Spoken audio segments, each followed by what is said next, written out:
Hello दोस्तों, स्वागत है आपका मेरे यूट्यूब चैनल परीक्षा प्लान में। तो कैसे हैं आप लोग?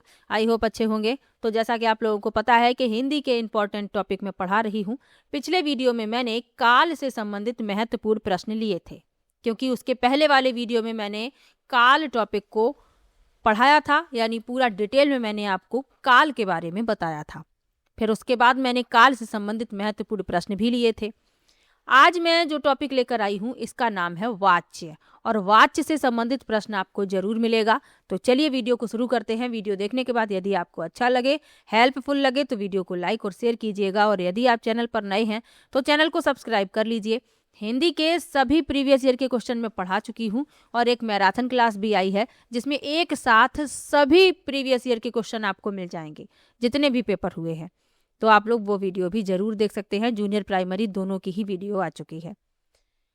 आज का जो टॉपिक है ये वाच्य है। वाच्य जो है इंपॉर्टेंट टॉपिक है आपके एग्जाम के लिए। पहले प्रश्न पूछे जा चुके हैं, तो इस बार भी पूछे जाने की संभावना है। और आज ये टॉपिक कंप्लीट हो जाएगा, तो नेक्स्ट वीडियो में मैं आप लोगों के लिए वाच्य से संबंधित सभी महत्वपूर्ण प्रश्न भी लेकर आऊंगी। और प्रीवियस ईयर के क्वेश्चन भी शामिल कर रही हूँ। जो ये टॉपिक वाइज क्वेश्चन मैं करवा रही हूँ उसमें भी PYQ मैंने शामिल किए हैं। तो चलिए शुरू करते हैं आज की वीडियो को। वीडियो देखने के बाद यदि आपको अच्छा लगे, हेल्पफुल लगे, तो वीडियो को लाइक और शेयर कीजिएगा। और यदि आप चैनल पर नए हैं तो चैनल को सब्सक्राइब कर लीजिए। EVS के इंपॉर्टेंट क्वेश्चन भी मैं पढ़ा रही हूँ, तो आप लोग वो वीडियो भी देख सकते हैं। तो चलिए शुरू करते हैं। सबसे पहले जानेंगे वाच्य की परिभाषा। वाच्य क्या है? जब वाक्य में क्रिया का रूप कर्ता, कर्म या भाव के अनुसार बदलता है तो उसे वाच्य कहते हैं। यानी क्रिया का रूप बदलेगा कर्ता, कर्म और भाव के अनुसार। इसका जो शाब्दिक अर्थ होता है वह होता है बोलने का विषय। तो परिभाषा तो नहीं पूछी जाती है, लेकिन परिभाषा आपको याद रखनी है कि जब वाक्य में क्रिया का रूप कर्ता, कर्म और भाव के अनुसार बदलता है तो उसे वाच्य कहा जाता है। शाब्दिक अर्थ है बोलने का विषय। आगे बढ़ते हैं। आज का जो वीडियो है ज़्यादा बड़ा नहीं होगा, ये छोटा सा टॉपिक है लेकिन इम्पॉर्टेंट है, बस ये याद रखिए। वाच्य के प्रकार कितने हैं? तो वाच्य मुख्य रूप से 3 प्रकार के होते हैं: कर्तवाच्य, कर्मवाच्य और भाववाच्य। तीनों प्रकार आपको याद रखने हैं: कर्तवाच्य, कर्मवाच्य और भाववाच्य। चलिए आगे बढ़ते हैं, एक एक करके इन प्रकारों के बारे में जान लेते हैं। सबसे पहले लिखा है कर्तवाच्य के बारे में। तो जब वाक्य में क्रिया का सीधा प्रभाव कर्ता पर पड़ता है तो उसे कर्तवाच्य कहते हैं। यानी क्रिया का सीधा प्रभाव कर्ता पर पड़ेगा, अर्थात क्रिया का लिंग वचन कर्ता के अनुसार परिवर्तित होता है। जैसे अशोक स्कूल जाता है, तो क्रिया का जो लिंग और वचन है वह अशोक के अनुसार बदलेगा। अशोक स्कूल जाता है। और राधा स्कूल जाती है, तो राधा के अनुसार लिखा हुआ है जाती है।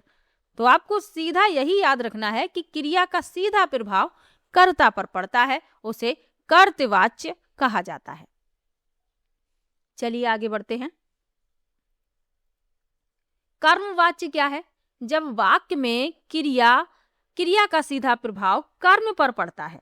कर्मवाच्य का अर्थ क्या है कि जब क्रिया का सीधा प्रभाव कर्म पर पड़ रहा हो तो उसे कहा जाएगा कर्मवाच्य, अर्थात क्रिया का लिंग वचन कर्म के अनुसार परिवर्तित होता है। यानी क्रिया में जो लिंग वचन होगा, क्रिया का जो लिंग वचन होगा वह किसके अनुसार बदलेगा? वह बदलेगा वचन और कर्म के अनुसार। जैसे अशोक ने चाय पी, तो चाय के अनुसार लिखा हुआ है पी। चाय स्त्रीलिंग है इसीलिए लिखा है पी। पूजा ने दूध पिया, यानी दूध जो है पुल्लिंग है इसीलिए पिया लिखा हुआ है। राधा ने खाना बनाया, तो खाना के अनुसार लिखा हुआ है बनाया। यानी क्रिया का सीधा प्रभाव कर्म पर पड़ रहा है। और महेश ने खाना बनाया, तो खाना के अनुसार ही यहाँ पर बनाया लिखा हुआ है। तो ये है कर्मवाच्य। चलिए आगे बढ़ते हैं। अगला प्रकार है भाववाच्य। तो भाववाच्य में क्रिया के उस रूप की प्रधानता होती है जिससे ना तो कर्ता की और ना ही कर्म की, बल्कि केवल क्रिया के भाव या अवस्था का बोध हो। इसमें वाक्य प्रायः नकारात्मक होते हैं। अधिकतर आप देखेंगे जो वाक्य आपको मिलेंगे वो नकारात्मक होंगे, नेगेटिव होंगे। क्रिया हमेशा आकर्मक, पुल्लिंग और एक वचन में होती है। तो ये कुछ बातें हैं जो आपको भाववाच्य के बारे में याद रखनी है। और ज़्यादातर जो प्रश्न पूछा जाता है वो भाववाच्य से संबंधित ही पूछा जाता है। तो क्रिया हमेशा कैसी होगी? आकर्मक होगी, पुल्लिंग होगी और एक वचन में होगी। इसमें कर्ता के साथ से या के द्वारा जुड़ा होता है। तो भाववाच्य के बारे में इतना आपको याद रखना है। क्रिया के उस रूप की प्रधानता होती है जिससे ना तो कर्ता की और ना ही कर्म की बल्कि केवल क्रिया के भाव या अवस्था का बोध हो। और इसमें जो वाक्य होते हैं वो नकारात्मक होते हैं। और क्रिया हमेशा आकर्मक होगी, पुल्लिंग और एक वचन में। उदाहरण देख लीजिए, हमसे इतना कष्ट सहा नहीं जाता, मुझसे खड़ा नहीं हुआ जाता, मुझसे इस गर्मी में सोया नहीं जा सकता। तो आप देख रहे हैं जो वाक्य हैं प्राय नकारात्मक ही हैं और साथ से लिखा हुआ है, हमसे, मुझसे, मुझसे। तो इतना आपको याद रखना है। इतना यदि आप याद रखेंगे तो भाववाच्य आसानी से पहचान पाएंगे। चलिए आगे बढ़ते हैं। अब लिखा है वाच्यों की पहचान। तो यहाँ पर कुछ महत्वपूर्ण तथ्य लिखे हुए हैं कर्तवाच्य, कर्मवाच्य और भाववाच्य के, जिनसे आप इन्हें पहचान सकते हैं। जैसे कर्तवाच्य को कैसे पहचानेंगे? कर्ता बिना विभक्ति के होता है और कर्ता कारक प्रधान रहता है। जो आपको कारक पढ़ाए हैं, कर्ता ने कर्म को करण से, तो ये जो उसमें कर्ता कारक होता है वो कर्तवाच्य में प्रधान होता है। ये आपको याद रखना है। चलिए आगे बढ़ते हैं। कर्मवाच्य, तो कर्ता के साथ से या के द्वारा विभक्ति होती है और मुख्य क्रिया कैसी होती है? सकर्मक होती है। ये कर्मवाच्य के लिए आपको याद रखना है। आगे लिखा है भाववाच्य, तो कर्ता के साथ से या के द्वारा कारक चिन्ह होता है, क्रिया अकर्मक होती है और क्रिया सदा एक वचन पुल्लिंग में होती है। ये तो आपको अभी पहले भी बताया है, यहाँ अलग से लिख दिया है ताकि आपको याद रहे। चलिए आगे बढ़ते हैं। वाच्य परिवर्तन और आपको सीखना है क्योंकि ये भी आपके एग्जाम के लिए इम्पोर्टेंट है। तो कैसे वाच्य परिवर्तन करते हैं? कर्तवाच्य से कर्मवाच्य बनाना। पहले कर्तवाच्य की मुख्य क्रिया को सामान्य भूतकाल में परिवर्तित कीजिए। फिर क्या करना है? उस परिवर्तित क्रिया के साथ जाना क्रिया का काल, पुरुष, वचन और लिंग के अनुसार जो रूप हो उसे जोड़कर साधारण क्रिया को संयुक्त क्रिया में बदलिए। कर्तवाच्य के कर्ता के साथ कोई विभक्ति लगी हो तो उसे हटाकर से अथवा के द्वारा जोड़िए। यदि कर्म के साथ विभक्ति लगी हो तो उसे हटा दीजिए। अब ये आपको पढ़ने से समझ में नहीं आया होगा, लेकिन उदाहरण देखेंगे तो आपको समझ में आएगा। जैसे मोहन शिकार करता है, ये कर्तवाच्य है। अब इसे कर्मवाच्य में बदलना है तो मोहन के द्वारा शिकार किया जाता है। ऐसे ही मैंने पत्र लिखा तो मेरे द्वारा पत्र लिखा गया। प्रधानमंत्री ने इस भवन का उद्घाटन किया तो प्रधानमंत्री के द्वारा इस भवन का उद्घाटन किया गया। अब आपको समझ में आया होगा। यहाँ जो बातें लिखी हैं वो नहीं समझ में आई होंगी क्योंकि मुझे पता है ऐसा होता है, हमें उदाहरण से जल्दी समझ में आता है। तो ये तो रहने दीजिए, बस आप उदाहरण समझिए कि मोहन शिकार करता है, ये कर्तवाच्य है, इसे कर्मवाच्य में बदलना है तो मोहन के द्वारा शिकार किया जाता है। मैंने पत्र लिखा तो मेरे द्वारा पत्र लिखा गया। प्रधानमंत्री ने इस भवन का उद्घाटन किया तो प्रधानमंत्री के द्वारा इस भवन का उद्घाटन किया गया। आगे लिखा है कर्मवाच्य से भाववाच्य बनाने के लिए। तो सामान्यतः आप देखेंगे व्याकरण में कर्मवाच्य से भाववाच्य में सीधे परिवर्तन नहीं किया जा सकता है। क्यों नहीं किया जा सकता? क्योंकि कर्मवाच्य में सकर्मक क्रिया होती है और जबकि भाववाच्य केवल अकर्मक क्रिया के साथ ही संभव है, तो सीधा परिवर्तन इनका नहीं हो सकता है। चलिए आगे बढ़ते हैं। कर्तवाच्य से भाववाच्य बनाना। कर्तवाच्य से भाववाच्य कैसे बनेगा?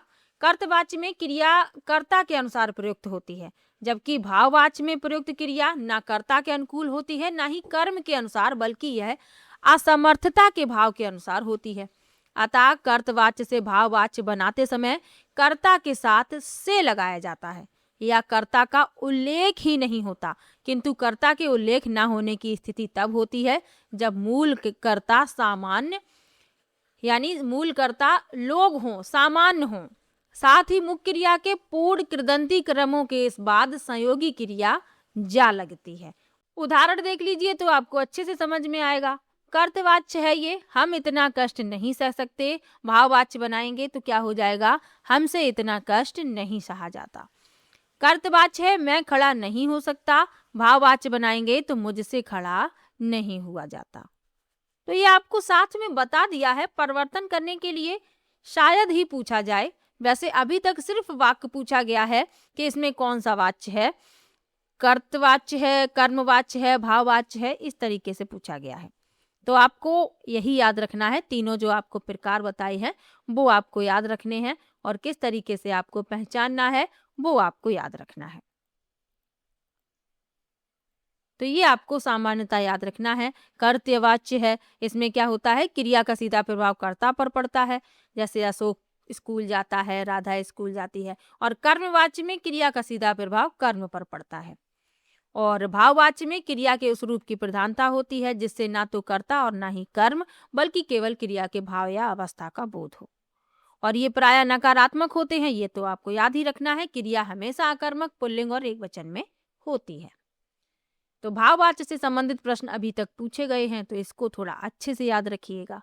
तो छोटा सा टॉपिक था जो आपका खत्म होता है, और एक प्रश्न आपको इससे ज़रूर मिलेगा, तो अच्छे से इसे पढ़ लीजिएगा। वीडियो कैसा लगा कमेंट बॉक्स में ज़रूर बताइएगा। इसके पहले भी कई टॉपिक मैंने पढ़ा दिए हैं, यदि आपने नहीं देखे हैं तो देख लीजिए। समय रहते यदि आप देखेंगे तो आपको लाभ मिलेगा, बाद में यदि आप देखेंगे तो आप पूरा भी नहीं पढ़ पाएंगे और आपका उसमें नुकसान भी है। अप्रैल ख़त्म होने वाला है, मई और जून 2 महीने हैं आपके पास। जो लोग पहली बार एग्ज़ाम देने जा रहे हैं तो बहुत ही सीरियस होकर एग्ज़ाम देने जाइएगा। ये मत सोचिएगा कि दोबारा मौका बहुत दिनों बाद मिला है। लास्ट पेपर जो आपका हुआ था 2022 में कराया गया था, उसके बाद फिर परीक्षा अब हो रही है, तो बहुत दिनों बाद ये मौका मिला है, तो इस मौके को हाथ से जाने मत दीजिए। पेपर ये सोचकर ही जाइए कि मुझे पास ही करना है, ये सोचकर जाइए। टारगेट अपना अच्छे से फिक्स कर लीजिए कि मुझे इतने नंबर लाने ही हैं। चलिए मिलते हैं नेक्स्ट वीडियो में। वीडियो कैसा लगा कमेंट बॉक्स में जरूर बताइए। वीडियो को लाइक कीजिएगा और चैनल को सब्सक्राइब कर लीजिएगा। प्रीवियस ईयर के क्वेश्चन जरूर पढ़ लीजिएगा। एक वीडियो में पूरा प्रीवियस ईयर मैंने कंप्लीट पढ़ा दिया है, तो वो वीडियो जरूर देख लीजिएगा। इस वीडियो के डिस्क्रिप्शन में आपको उस वीडियो का लिंक मिल जाएगा। चलिए मिलते हैं नेक्स्ट वीडियो में, तब तक के लिए बाय बाय।